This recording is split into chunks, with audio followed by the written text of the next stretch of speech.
प्रभु ख्रिस्त में मेरे प्यारे भाइयों और बहनों, आज संपूर्ण पवित्र कलीसिया माता मरिया के जन्म दिवस का पर्व हर्ष और उल्लास के साथ मना रही है।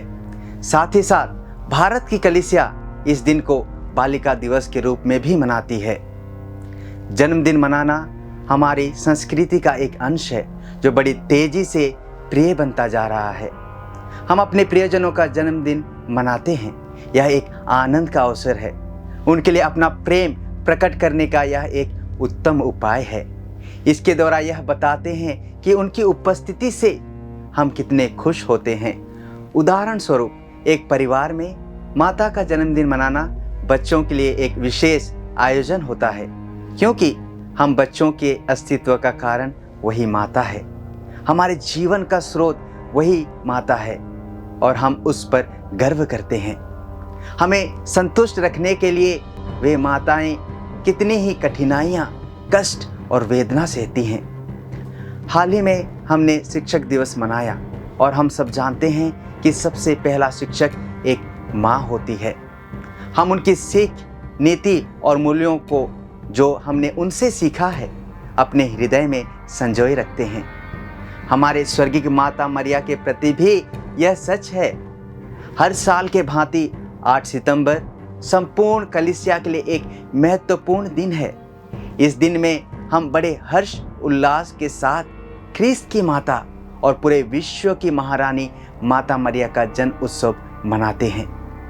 संपूर्ण कलीसिया में मुख्य रूप से 3 व्यक्तियों का जन्म दिवस मनाया जाता है। पहला, हमारे प्रभु यीशु ख्रिस्त का जन्मदिन। दूसरा, संत योहन बपतिस्ता का जन्मदिन। और तीसरा, माता मरियम का जन्मदिन। हम यीशु ख्रिस्त और संत योहन बपतिस्ता के जन्मदिन के बारे में सुसमाचार में पढ़ते हैं, लेकिन माता मरिया के जन्मदिन के बारे में हमें सुसमाचार में नहीं बताया गया है।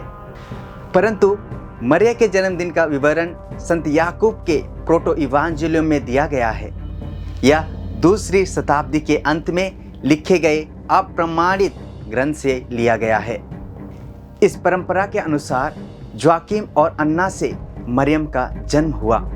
वे नाजरेत के निवासी थे। उसके जन्मदिन के अवसर पर हम उसकी भक्ति और नोविना करते हैं। संतगण उनका जय जयकार करते हैं और स्वर्गदूत उनके सामने नतमस्तक हो जाते हैं। कहा जाता है 5वीं शताब्दी में सबसे पहले यरूशलेम में माता मरियम का जन्म दिवस मनाया गया था और अब संपूर्ण विश्व में मनाया जाता है। माता मरियम एक साधारण नारी थी जो अत्यंत सुंदर और शुद्धता एवं पवित्रता का जीवन जीकर हमेशा एक सच्चे और अच्छे विश्वासी बनकर ईश्वर के कार्य में समर्पण थी। पिता ईश्वर ने अपनी योजना के अनुसार अपने पुत्र की माता बनने के लिए चुना। माता मरियम ने ईश्वर के वचन को सुना, मनन चिंतन की और पूरे समर्पण के साथ अपने जीवन में प्रभु को स्वीकृति दी। जब हम जन्म लेते हैं, हम एक उद्देश्य के साथ इस संसार में आते हैं और हमारा जन्म एक्सीडेंटली नहीं होता है। हमारा जन्म बाय चांस से नहीं होता है या हम किसी के फोटोकॉपी भी नहीं है, बल्कि हर इंसान इस संसार में जो जन्म लेता है वह एक उद्देश्य के साथ जन्म लेता है। एफिसियों के नाम संत पौलुस का पत्र अध्याय 2 वचन संख्या 10 में हम पढ़ते हैं, ईश्वर ने हमारी रचना की।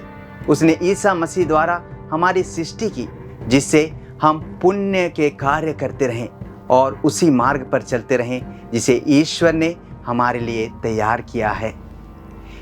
इसलिए माँ मरिया को ईश्वर ने संसार के आदि से चुना था।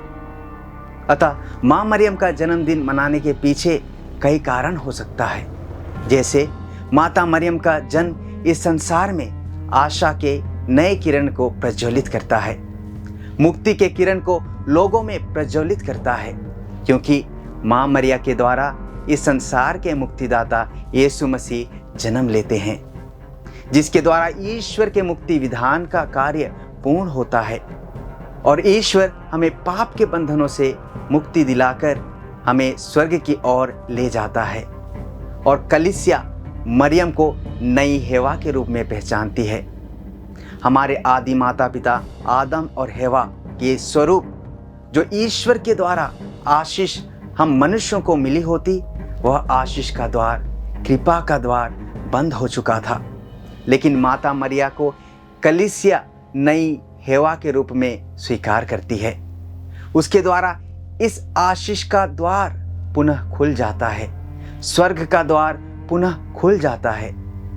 इसीलिए माता मरियम का जन्म दिवस को कलीसिया बड़े हर्ष और उल्लास के साथ आज मना रही है। दूसरी बात है कि माता मरियम का जन्म इस संसार में मुक्तिदाता की इंतजार की घड़ी थी। लोगों के बीच में, नबियों के बीच में उस घड़ी को वह पूरा करती है। और इसीलिए सुसमाचार में हम पढ़ते हैं कि यीशु का जन्म किस प्रकार हुआ था। माता मरिया का जन्म भी बहुत ही अनोखा था। आदि पाप से रहित जन्म लेकर उन्होंने यीशु की मां बनने का गौरव प्राप्त किया। कलवारी पहाड़ी पर क्रूज पर से यीशु ने अपने शिष्य योहन से कहा था, यह तुम्हारी माता है। और तब से हम ईश्वर की दत्तक पुत्र पुत्रियां बन गए हैं। तब से माता मरियम हम सबों की मां बन गई है। ख्रिस्त में भाइयों और बहनों, जब हम माता मरियम का जन्मदिन मना रहे हैं तो हमारी स्वर्गिक माता का संदेश हमारे जीवन के लिए क्या है, उनके जीवन से क्या सीख मिलती है और वे हमें किस प्रकार से निमंत्रण देती हैं। पहला, माता मरियम हमें ईश्वर और हमारे भाई बहनों से प्रेम करना सिखाती है। ईश्वर प्रेम का स्रोत है। उसने अपने असीम प्रेम से इस सृष्टि की रचना की और मनुष्यों को अपने सदृश और अनुरूप रचा। ईश्वर के प्रेम को गहराई से समझकर उस प्रेम को पड़ोसी सेवा में अर्थपूर्ण बनाने वाली माँ मरिया हमें भी ईश्वर और पड़ोसी प्रेम करने के लिए एक प्रेरणा देती है। माता मरियम हमें ईश्वर का वचन सुनना और उसका पालन करने के लिए निमंत्रण देती है। स्वर्गदूत गब्रिएल के द्वारा माता मरियम ने ईश्वर का वचन सुना और कहा, देखिए मैं प्रभु की दासी हूँ, आपका कथन मुझ में पूरा हो जाए। आज माता मरियम हमें भी आदेश देती है कि हम उसके पुत्र की वाणी सुनकर हमारे जीवन में 100 गुना फल उत्पन्न करें। माता मरियम हमें प्रार्थना करने के लिए बुलाती है। प्रार्थना हमारे और ईश्वर के बीच एक संबंध है। उसके प्रेम और ज्ञान में बढ़ने में हमें मदद करता है। माता मरिया के जीवन में प्रार्थना का विशेष महत्व था। उनका भजन मेरी आत्मा प्रभु का गुणगान करती है हमें हर दिन ईश्वर के महान कार्यों पर मनन चिंतन करते हुए उसकी स्तुति करने का आह्वान करता है। माता मरियम हमें ईश्वर की इच्छा पूरी करने के लिए बुलाती है। हमारे जीवन की विभिन्न परिस्थितियों में, विशेषकर जब हम असफलता, बीमारी, संकटों का सामना करते हैं, माँ मरिया हमें इन सभी परिस्थितियों में ईश्वर की इच्छा जानने के लिए प्रेरित करती है।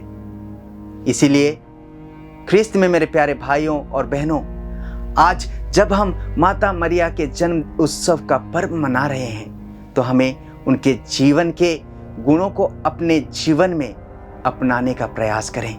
उनकी विनम्रता, उनका विश्वास और उनका समर्पण हमें प्रेरित करें। हम भी अपने जीवन को ईश्वर के हाथों सौंपकर उनके पुत्र यीशु के अनुग्रह प्राप्त करें।